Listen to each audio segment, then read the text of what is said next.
ఇలాంటి వాటితో భ్రమలో పెట్టేవి కానీ లేకుంటే తనకు సంబంధం లేనివి కానీ ఒక ముఖ్యమంత్రి మాట్లాడాల్సింది ఈ రాష్ట్రంలో పరిస్థితి గురించి, ఈ రాష్ట్రంలో పేదల గురించి, ఈ రాష్ట్రంలో నేను చేస్తానన్న పనులు చేస్తున్నానా లేదా, ఈ రాష్ట్రంలో రైతాంగం కష్టపడుతుంటే ఏం చేయాలి, ఏదైతే జగన్మోహన్ రెడ్డి గారు తన హయాంలో ఏ సమస్య ఉన్నా ఎంతవరకు ప్రభుత్వం చేయగలదో అంతవరకు ఆయన ముందు అడిగేస్తే ఈయన ఈ సమస్యలు ఏవి ప్రజలకు సంబంధించినవి తనకు సంబంధించినవి కావని తానే సమస్యలకు కారణభూతుడవుతూ చట్టాలన్నీ కూడా మొత్తం భ్రష్టు పట్టించి అడ్డగోలు పాలన సాగిస్తున్నాడు.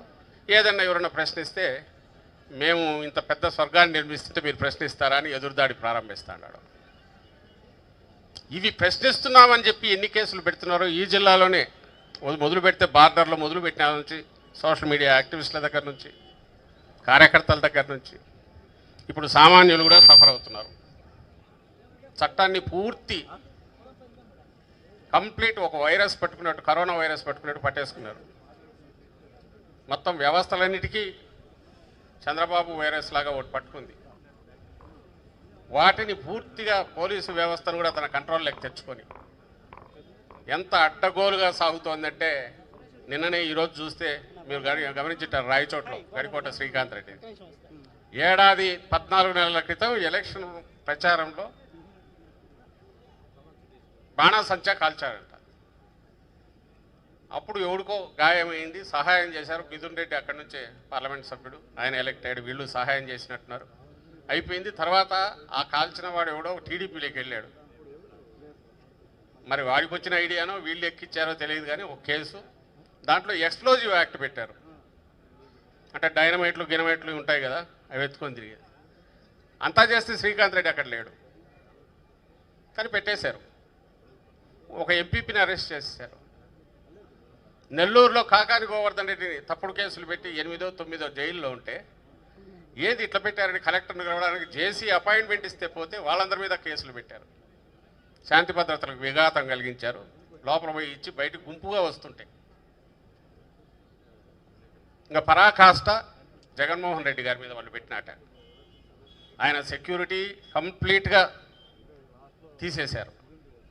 జెడ్ ప్లస్ పేరుకు ఉంది కానీ మీరు గమనించింటారు, ఎక్కడన్నా వస్తే మన కార్యకర్తలు వాళ్ళు రోప్ పట్టుకున్నాము లేదా కోటలాగా నిలబడాల్సి వస్తుంది తప్ప పోలీసు ఎక్కడా కనపడట్లే. కనపడితే ఇంటెలిజెన్స్ కూడా వాళ్ళు వచ్చి కెమెరాలు పెట్టుకుని తిరుగుతుంటారు. వాళ్ళు ఉంటారు, ఎవరెవరు ఉన్నారు ఆయన పక్కన చూసి మళ్ళీ అరెస్ట్ ఎట్లా చేయాలని. దాంట్లో కూడా పరాకాష్ట నిన్న జరిగింది.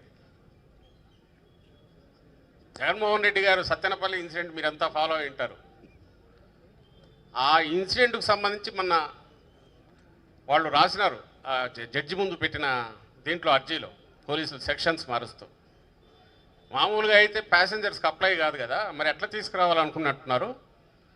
A2 E2 A6 అంటే A2 అంటే జగన్మోహన్ రెడ్డి గారు డ్రైవరు కారు ఎక్కిస్తుంటే ఇంకా స్పీడ్గా ఎక్కించన్నారట.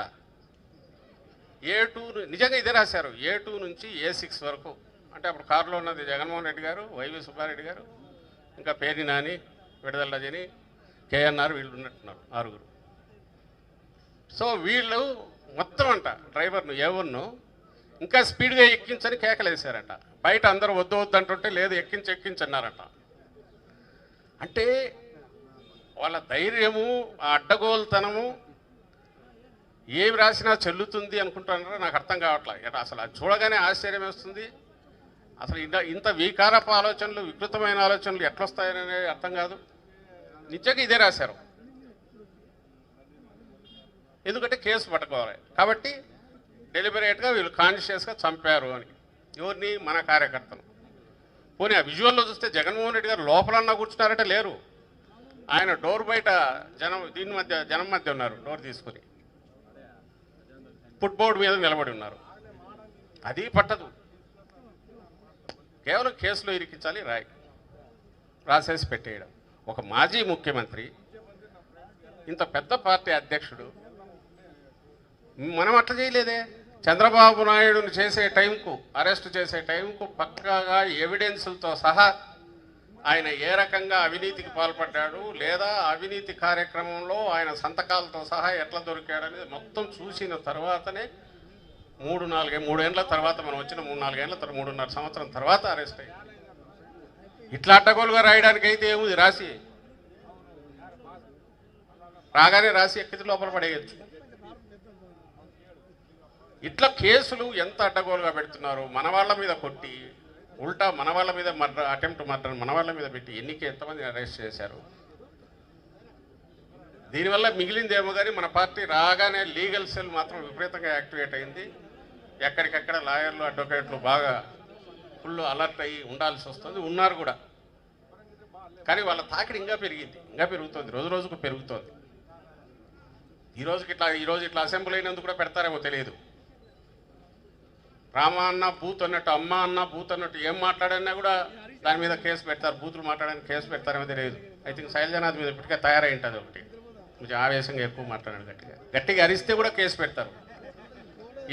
ఎదురు గుండెలు అదిరినాయి ప్రజలకు, భయపెట్టాడు ప్రజలను, వాళ్ళ గుండెలు అదిరినాయి, బీపీ పెంచినాడు అని చెప్పి పెట్టచ్చు కేసు. అంటే చట్టాన్ని ఇంటర్ప్రిటేషను, చట్టాన్ని ఎట్లా వక్రీకరించడం అనేది ఏ లెవెల్కి పోయారంటే, ఇట్లా పెట్టాలంటే బహుశా మనం వచ్చిన 6 నెలల్లోనే వాళ్ళందరినీ పెట్టేసిండొచ్చు. అఫ్కోర్స్ రేపు వచ్చినాక అదే మనం చేయాలి, తప్పదు. చేయకుండా అయితే ఉండగలిగే పరిస్థితి లేదు. అయితే మనకు రెడ్ బుక్ అవసరం లేదు, మన నాయకుడు చెప్పినట్టు రెడ్ బుక్ అవసరం లేదు, ఎవరి వారికి తలకాయలోనే ఉంది. ఆ ఇబ్బందులు పడుతున్న వాళ్ళంతా ఇక్కడ ఉండే వాళ్ళతో సహా ఇక్కడికి రాలేని వాళ్ళు క్షేత్రస్థాయిలోనే ఉన్నారు, పైనుంచి కింది వరకు.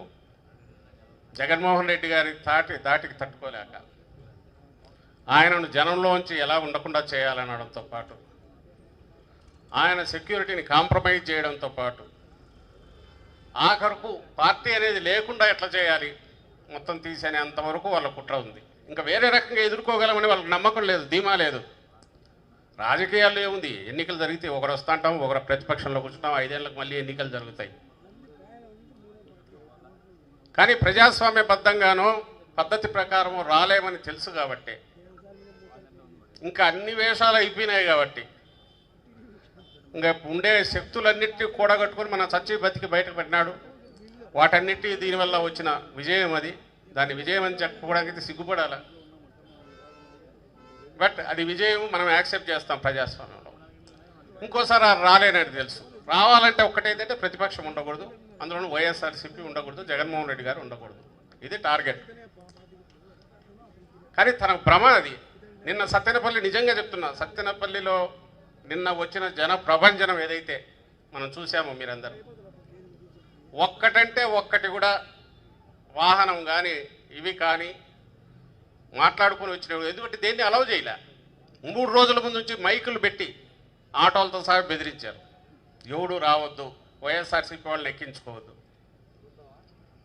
బస్సులను, వాహనాలను అందరినీ బెదిరించారు, ప్రైవేట్ బస్సుల వాళ్ళు.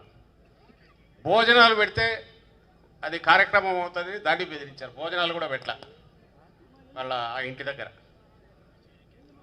3 రోజులు 4 రోజులు మైకులు పెట్టి బెదిరించి, ఆ రోజు కూడా మీరు చూసింటారు టీవీలో, లాఠీ చార్జ్ ఎక్కడికెక్కడ నాయకులందరినీ ఎక్కడికి రానియకుండా కట్టడి చేస్తే పెళ్ళుబికి తన్నుకొని ఎట్లొచ్చారో చూశారుగా. ఒక్కటంటే ఒక్కటి వాహనం, ఎవరు నలుగురు మాట్లాడుకొని వచ్చింది లేదు, నాయకులు పెట్టింది లేదు. అన్ని 2 వీలర్స్ ఎక్కడికక్కడ వచ్చేసారు. అది రిజల్ట్. నువ్వు తొక్కే కొద్దీ రివర్స్ కొట్టడం అట్లే కొడుతుంది అనేది ఈరోజు మన చూపించినారు. రాష్ట్రం అంతా అదే ఉంటుంది. వీళ్ళు అనుకుంటున్నారు జగన్మోహన్ రెడ్డి గారు పోతుంటే వచ్చిన వాళ్ళందరినీ వాళ్ళ మాదిరి డబ్బులు ఇచ్చి బస్సులు ఎక్కించుకొని తీసుకొచ్చుకుంటున్నారు కాబట్టి ఆ బస్సులు ఆపేస్తే ఎట్లా వస్తారు అని పరిగెత్తుకుంటూ వస్తున్నారు. పొలం గట్ల వెంబడి పరిగెత్తుకుంటూ వస్తున్నారు, అడ్డంగా మోటార్ సైకిల్ వేసుకొని వస్తున్నారు. ఇవి మనకు ఎక్కడికి చూసినా కనపడుతున్నాయి. ఇదే నిన్న చంద్రబాబు నాయుడు ఆయన వెళ్ళాడు గుంటూరు, నా దగ్గర మీరు చూసింటారేమో తెలియదు, వీడియో వచ్చింది. ఆయన రోడ్ షో చేశాడు. ఉండరు, సహజంగానే ఉండాలని కూడా మనము, ఒక్కొక్క నాయకుడు ఒక రకంగా ఉండదు, దాని పెద్ద క్రైటీరియా కాదు. ఈ మధ్యన జగన్మోహన్ రెడ్డి గారు చెప్పారు, నువ్వు 4 మంచి పనులు చేయి, జనం వస్తారు, ఖచ్చితంగా రాక ఎక్కడవుతుంది, ఖచ్చితంగా వస్తారు, ఓన్ చేసుకుంటారు. నువ్వు ఏమీ చేయకుండా జనంతో నాకు సంబంధం లేదనుకొని, ఆ తర్వాత నువ్వు ఎలక్షన్లు వచ్చేసరికి వాళ్ళు ఓట్లు వేయాలనుకొని ఆ రోజు అబద్ధాలు చెప్పి వేస్తే కుదరదు. జగన్మోహన్ రెడ్డి గారికి ఎందుకు వస్తున్నారంటే, ఆ రోజు రాజశేఖర రెడ్డి గారి నుంచి ఆ కుటుంబం మొత్తం అట్లా నిలబడినారు కాబట్టి, చెప్పిన మాట మీద ఎట్టి పరిస్థితుల్లో అటు ఇటు అడుగు కదల్చరు కాబట్టి, ఈ రోజుకు ఆ విశ్వసనీయత అనేదానికి మారుపేరు ఏదైనా ఉంటే దానికోసం ఇబ్బంది పడినా సరే, సఫర్ అయినా సరే పర్లేదు అనుకునే లక్షణం ఉన్న నాయకుడు కాబట్టి ఈరోజు అంతగా వస్తున్నారు. కార్యకర్తలు కూడా కష్టపడిన నాయకుడితో ఉండాలనే ఆ అనుబంధం ఏదైతే ఉందో, ఇక్కడ ఎవరు చైన్ లేదు, పైనుంచి కింది వరకు ఒక్కటే జగన్మోహన్ రెడ్డి గారు, మీరు కార్యకర్తలు, గ్రౌండ్ లెవెల్లో కార్యకర్తలు, మాతో సహా అందరం కార్యకర్తలమే. ఎవరు ఇక్కడ నాయకులు లేరు వైఎస్ఆర్సీపీలో, ఒక్కడు నాయకుడు, మిగిలిన వాళ్ళు అందరం కార్యకర్తలు.